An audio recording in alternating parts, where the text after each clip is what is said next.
আজি বনাব ওলোৱা চৰবতৰ ৰেচিপিটোৰ কাৰণে পদিনাৰ পাত আৰু আদাখিনি প্ৰথমতে আমি থেতালি লৈছোঁ।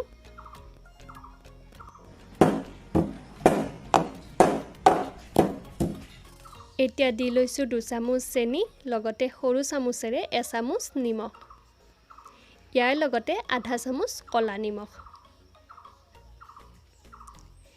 এতিয়া ইয়াতে নেমুৰ ৰসখিনি দি লৈছোঁ, লগতে নিজৰ প্ৰয়োজন অনুসৰি পানী দি ল'ব।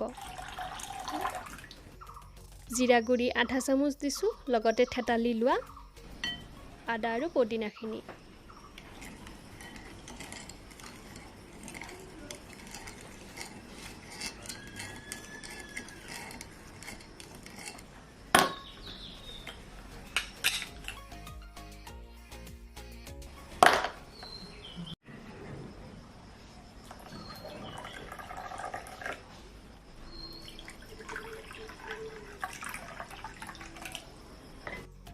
জিৰা গুড়ি, আদা আৰু পদিনা দিয়া দেখিয়ে হয়তো আপোনালোকে ভাবিছে খাবলৈ ভাল নালাগিব, কিন্তু মোক বিশ্বাস কৰি আপোনালোকে এই চৰবতটো এবাৰ বনাই চাব, সঁচাকৈ খাবলৈ বহুত টেষ্টি।